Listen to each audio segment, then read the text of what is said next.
Hi friends, Alekhya చిట్టి pickles అంటే ఈ మధ్యకాలంలో తెలియని వారు లేరు. అయితే అలేఖ్య చిట్టి పికిల్స్కి ఈ స్థాయిలో పబ్లిసిటీ రావడానికి ప్రధాన కారణం వాళ్ళ చిన్నమ్మాయి రమ్య. అయితే వాళ్ళ చిన్నమ్మాయి రమ్య అలేఖ్య చిట్టి పికిల్స్ కోసం ఎటువంటి పనులు చేసిందో తెలుసుకునే ముందు నాదొక చిన్న రిక్వెస్ట్ ఫ్రెండ్స్ చాలామందికి ఎదుటి వారికి సహాయం చేయాలని చెప్పేసి ఉంటుంది. అయితే వాళ్ళకి సహాయం చేసే స్తోమత లేకపోవడం వలన, సహాయం చేసేందుకు సమయం లేకపోవడం వలన వాళ్ళు సహాయం చేయలేకపోతారు.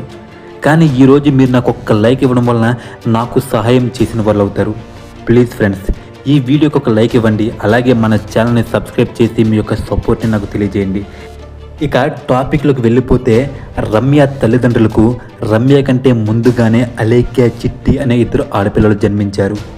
మగపిల్లవాడు పుడితే తమ వారసత్వం కొనసాగుతుందని, ఇంటి పేరు నిలబడుతుందని మరొక సంతానం కోసం ఆశపడ్డారు. ఈసారైనా మగపిల్లవాడు పుడతాడని చాలా ఆశపడ్డారు. అలా వాళ్ళ ఆశలను ఆవిరి చేస్తూ పుట్టిన ఆడపిల్లే ఈ రమ్య. అప్పటికే ఇద్దరు ఆడపిల్లలు, మళ్ళీ కొత్తగా మరొక ఆడపిల్ల కావడంతో తల్లిదండ్రులు కూడా ఆమెపై అంతగా ప్రేమను చూపించలేదు. పైగా పిల్లలు పెరగడంతో ఖర్చులు పెరిగాయి. ఆడపిల్లలు కావడంతో కట్నాలు ఇవ్వాలి. తల్లిదండ్రులు తిని తినక డబ్బులు దాచుకునేవారు. తను చిన్నపిల్ల కాబట్టి తనని అంతగా పట్టించుకునేవారు కాదు. ఊరిలో ఉన్న మగపిల్లలతో కలిసి ఆడుకునేది.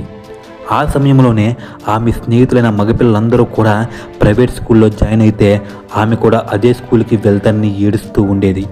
అలా ఏడుస్తూ గవర్నమెంట్ స్కూల్కి వెళ్ళడం కూడా మానేసింది. దీంతో వాళ్ళ నాన్నగారు చేసేది ఏమీ లేక రమ్యని ప్రైవేట్ స్కూల్లో జాయిన్ చేశారు.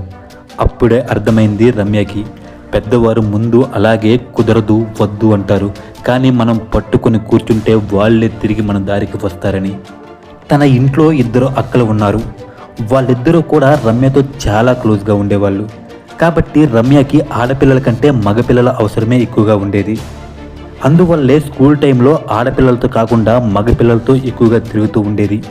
అలా తిరుగుతున్న సందర్భంలో మగపిల్లలు ఆమెను చాలాసార్లు కామెంట్ చేసేవారు. తన పళ్ళు గురించి ఎక్కిరించేవారు. తన అందం గురించి కూడా కామెంట్ చేసేవాళ్ళు. ఇలా ప్రతిరోజు జరుగుతూ ఉండేవి. మొదట్లో బాధపడిన, ఆ తర్వాత ఒకరోజు చచ్చేవాడి కోసం బాధపడవచ్చు, రోజు చచ్చేవాడి కోసం ఎవడు బాధపడతాడని చెప్పేసి ఆ కామెంట్స్ని పట్టించుకోవడం మానేసింది. అలా ఎప్పుడైతే పట్టించుకోవట్లేదో వాళ్ళే నెమ్మదిగా రమ్యకి స్నేహితులుగా మారారు. ఇలా చదువుకునే వయసులోనే తన క్లాస్మేట్ ఒక అబ్బాయి ఆమెకు ప్రపోజ్ చేశాడు. అయితే రమ్య వెంటనే ఓకే చెప్పకుండా కాస్త టైం కావాలంది. ఈలోగా అతని స్నేహితుడు వచ్చి, వాడు మంచివాడు కాదు, వాడికి ఓకే చెప్పకు, నేను చాలా మంచివాడిని, నేను నిన్ను ప్రేమిస్తున్నానని చెప్పేసి మరొక ప్రపోజల్ వచ్చింది. అప్పుడు వీళ్ళందరూ కూడా అవసరం కోసం లవ్ చేస్తున్నారని, అవసరం తీరాక వదిలేస్తారని అర్థం చేసుకుంది. ఆ తర్వాత ఎంతమంది ఐ లవ్ యూ చెప్పినా థ్యాంక్ యూ అని చెప్పి అక్కడితో వదిలేసేది. ఇలా చదువు పూర్తయింది. కానీ దగ్గరలో ఎక్కడా ఉద్యోగాలు లేవు. ఉద్యోగం కోసం వేరొక రాష్ట్రం వెళ్ళడం ఇష్టం లేదు. ఖాళీగా ఉన్న సమయంలో మొబైల్లో టిక్టాక్ వీడియోలు చేస్తూ ఉండేది. అంతగా వ్యూస్ రాకపోవడంతో కొంత ఎక్స్పోజింగ్ చేస్తూ వీడియోస్ చేసేది. దీంతో చుట్టుపక్కల వాళ్ళు ఆ వీడియోస్ను వాళ్ళ అమ్మా నాన్నకి చూపించి, మీ అమ్మాయి ఇలాంటి వీడియోస్ చేస్తుంది, మీరు ఏమీ అనరా అని అనేవాళ్ళు. దీంతో వాళ్ళమ్మ, ఇంట్లో నీకంటే పెద్దగా ఇద్దరు ఆడపిల్లలు ఉన్నారు, నువ్విలా దాటుతూ ఉంటే వాళ్ళకి ఎలా పెళ్లి చేయగలం, రికార్డింగ్ డ్యాన్సులు వేస్తుంది, రికార్డింగ్ డ్యాన్సులు అంటూ బాగా తిట్టేది. కానీ వాళ్ళమ్మ మాటలు చిన్నప్పటి నుండి ఎప్పుడూ పెద్దగా పట్టించుకోలేదు రమ్య. ఇక తల్లిదండ్రులు కూడా విసిగిసింది రమ్య చావని అని వదిలేశారు. ఆ తర్వాత టిక్టాక్ బ్యాన్ అయిపోయింది. జాబ్ లేదు, ఖాళీగా ఉండేది. అదే సమయంలో ఇన్స్టాలో, యూట్యూబ్లో రీల్స్ చేయడం ప్రారంభించింది. అడ్డు చెప్పేవారు కూడా ఎవరూ లేకపోవడంతో అందం కొంచెం శృతిమించింది. వీడియోస్ ఒక్కసారిగా వైరల్ అయ్యాయి. తన తండ్రి ఆరోగ్యం క్షీణించింది. దీంతో ఇంట్లో రాబడి తగ్గిపోయింది.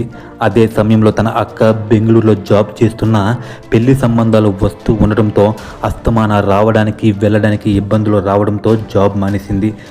కొద్ది రోజులకు అలేఖ్యకు పెళ్లి జరిగింది. అప్పులు పెరిగాయి. తండ్రి అనారోగ్యంతో మరణించాడు. ఇల్లు గడవడం కూడా కష్టంగా మారింది. అప్పుడే రమ్య తనకు ఇన్స్టా, యూట్యూబ్ నుండి వస్తున్న ఇన్కమ్ గురించి చెప్పింది. నేనేమీ తప్పు చేయడం లేదని, ఎవరిని మోసం చేయడం లేదని చెప్పి, దొంగతనం ఆతనం చేయకుండా డబ్బులు సంపాదిస్తున్నాను అని చెప్పింది. అలా వాళ్ళ పరువు తీస్తుంది అనుకున్న రమ్య ఆ కుటుంబానికి అండగా నిలిచింది. తన అక్కల పెళ్లికి ఆటంకం అనుకున్న రమ్య తన అక్కల పెళ్లికి అయినటువంటి అప్పులు తీరుస్తుంది. ఇలా ఆమె ఒక మగాడు కాకపోవచ్చు, కానీ ఒక మగాడికి ఏమీ తక్కువ కాదని చెప్పేసి నిరూపించింది. ఇలా సంపాదించిన డబ్బుతో పచ్చళ్ళ వ్యాపారం మొదలుపెట్టింది. అయితే వాళ్ళ అక్క చేసినటువంటి వ్యాఖ్యల వలన వ్యాపారం క్లోజ్ అయింది. సాధారణంగా ఈ రోజుల్లో ఎవరి వల్లనైనా తప్పు జరిగితే వాళ్ళని విలన్గా చిత్రీకరించి వ్యాపారంలో వాటా తొలగించి వాళ్ళని అనరాని మాటలు అంటారు. కానీ రమ్య మాత్రం వాళ్ళక్కని ఒక్క మాట కూడా అనలేదు. రమ్య ఈ ప్రపంచంలో అందరి గురించి పట్టించుకోకపోయినా తన కుటుంబాన్ని ఎలా అయినా కాపాడే శక్తి ఉన్న ఒక సగటు మహిళ. ఈరోజు అనుకూల పరిస్థితుల్లో రమ్య ఓడిపోయినా భవిష్యత్తులో ఖచ్చితంగా తను గెలుస్తుందని చెప్పేసి నమ్మకం నాకుంది. ఫ్రెండ్స్, ఈ వీడియో కనుక మీకు నచ్చినట్లయితే లైక్ చేయండి, కామెంట్ చేయండి. అదేవిధంగా మన ఛానల్లో వచ్చే మంచి మంచి కంటెంట్ని మిస్ అవ్వకుండా ఉండడానికి వెంటనే మన యొక్క ఛానల్ని సబ్స్క్రైబ్ చేయండి. Please please please. Thank you so much for watching.